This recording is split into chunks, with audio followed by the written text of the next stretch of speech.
이어서 그러면 본격적으로 지방선거가 당장 눈앞에 다가왔는데요. 그렇다면 특히나 이제 서울하고 대구 선거에서 중도 보수층의 역할이 강조되고 있어요. 왜냐하면 서울의 시장이 보수 정당이고 대구는 전통적으로 보수의 텃밭이었기 때문에. 그래서 최근 선거에서 그러면 중도층이 판세를 실제로 바꾼 그런 뭐 사례가 있었는지, 중도는 사실 정치권이 패배의 책임을 전가하는 대상으로만 소환되고 있는 것인지, 뭐 서울시장 오세훈 그러니까 시장은 개헌 문제와 관련해서 국민의힘의 사과 필요성까지 언급했어요. 많은 뭐 뉴스들과 평론가들이 이것은 중도층을 겨냥한 그런 일종의 메시지다라고 나는 얘기를 하고 있고요. 그럼 이러한 행보가 시민들에게 서울 시민들이겠죠. 진정성 있는 반성으로 익힐 수 있다고 보시는지, 아니면 선거 국면에서 반복되는 그런 상징적 제스처에 가깝다고 보시는 것인지, 이런 이야기 한번 나누고 싶습니다. 중도가 판세를 좌우했다. 항상 중도는 판세를 좌우하고 있어요. 우리나라의 저는 제가 생각에는 92년 문민세 김영삼 대통령 이후부터 선거들을 보면 대부분의 판세는 다 중도가 좌우하죠. 왜냐하면 진보와 보수는 지역 기반으로 해서 딱 나눠져 있습니다. 그래서 그 퍼센트 비율이 25%, 35%를 40% 넘나가지 않기 때문에 중도에 있는 20, 30%, 많게는 40% 넘는 세력들이 어떤 선택을 하냐에 따라서 당연히 어떤 정당이 이 진보적 성향을 갖고 있는 정당이 되느냐, 보수적 성향을 갖고 있는 정당이 되느냐가 우리나라의 최근의 선거 경향이었다고 생각하고요.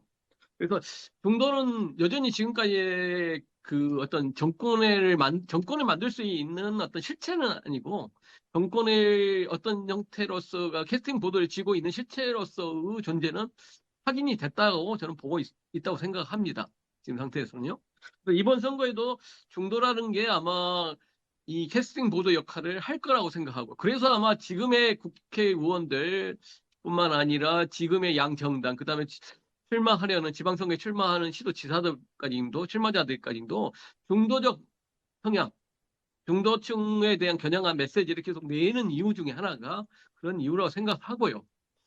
그 이념적으로 나는 보수다, 나는 진보다, 나는 중도라고 생각하는 어떤 여론조사상의 중도 진보와 보수가 있는 거고, 실질적으로 나오는 출마자들이 본인 개인 스스로가 행동하는 말이라든가 정책이라든가 그다음에 성향을 봤을 때 그분들이 진보냐 보수냐 중도라고 봤을 때는 중도가 가장 많아요. 저는 오세훈 시장도 중도고 이재명 대통령도 저는 중도라고 봅니다. 크게 봤을 때는요. 그래서 그 뭐 그분들이 지금 뭐 오세훈 시장 같은 경우는 국힘에 속해 있고, 그렇기 때문에 중도를 향한 메시지를 던진다는 표현이지, 오세훈 시장도 저는 뭐 모습이라든가 말하는 것은 중도에 가깝다고 생각하고요. 이재명 대통령 역시 뭐 진보 정당의 대통령이기 때문에 진보적 성향의 적인 것으로 표현되고 있는데, 지금 해오는 정책이라든가 메시지 같은 경우는 훨씬 더 중도에 가깝다고 생각을 하고 있는 거죠. 그래서 중도를 향한 메시지, 중도층을 향한 던지는 그 뭐 메시지라든가 정책이라는 것은 정치적인 메시지라는 겁니다. 본인 스스로가 중도인데 중도화를 향해서 메시지를 던지는 그 자체가 정치적인 보수와 진보에서, 그리고 중도라는 새 갈래에서 표를 좀 더 나한테 오게 만드는 하나의 정치적인 그 뭐 방법, 기술이라고 생각하면 되지 않겠냐 생각 들어요. 네.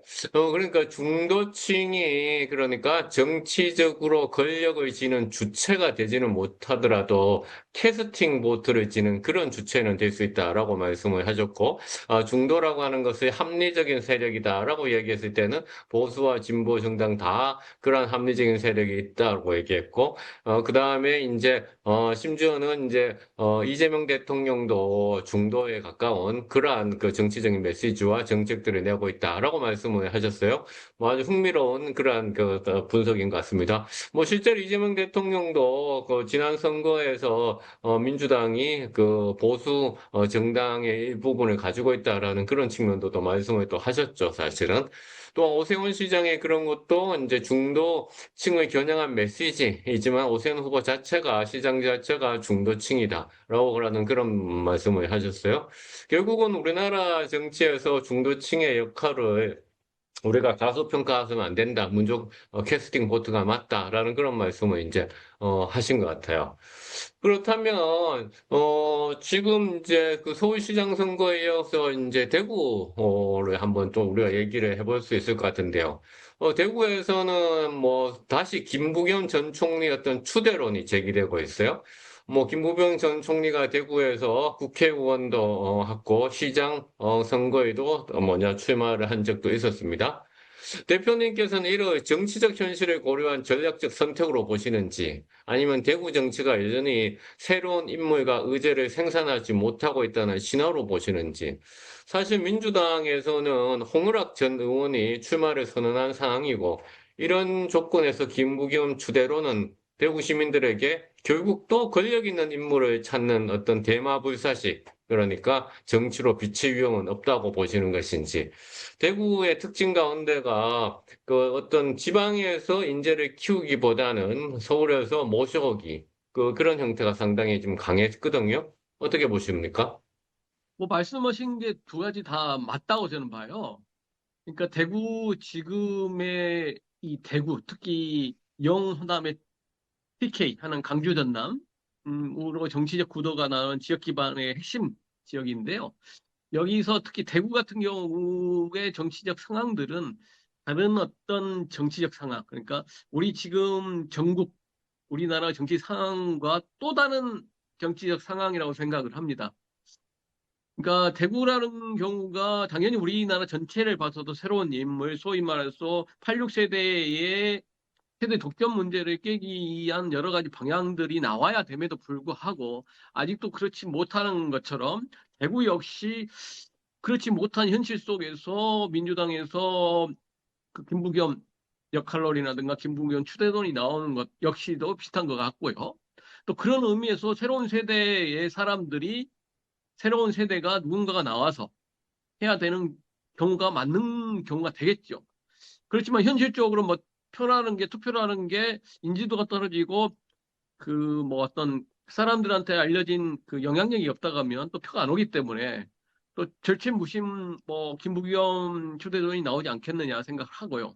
또 말씀하신 것처럼 매번 이렇게 된다면 중앙에서 유명한 인물들만 지역으로 와야 되느냐. 그렇다면 지역의 소위 소멸론이나 지역의 발전들은 없지 않겠느냐. 그것도 역시 맞다고 생각합니다. 그래서 지역의 인재들을 지역에서 키워나가는 구조들도 만들어 나가야 되는데 이게 대구 경북의 어떤 독특한 구조와 또 맞물려 돌아다니고 맞물려 돌고 있고 또 지역색이 워낙 강한 곳에 한 정당이 전혀 득표력을 발휘하지 못하는 구조가 되다 보니까 대구 경북만의 특색 속에서 나타나는 현상이 아니겠나 생각하지만 제가 중도혁신당의 입장이라든가 그 다음에 나름대로 어떤 그 새로운 정치를 추구하는 사람 입장에서는 당연히 저는 그 우리 김한우 교수님하고 똑같은 생각을 하고 있습니다. 새로운 인물이 나와서 비록 이 선거를 떨어지더라도 새로운 인물이 나와서 새롭게 평가받고 지역에서 성장하면서 성장해왔던 인물이 그 지역에서 지방자치를 이끌어 나가는 게 가장 좋다고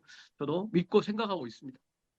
그런데 뭐 대구의 경우에는 뭐 사실 그러니까 홍준표 전 시장이 대통령 선거를 위해 가지고 일찍 조기에 그러니까 퇴임을 한 상태이고 이런 상태에서 선거 국면에서 이처럼 반복되는 어떤 이런 행태들 어떻게 보십니까?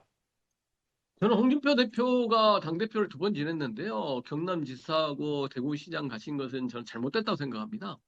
중앙정치 무대에서 지금 지역이 서울이었는데요.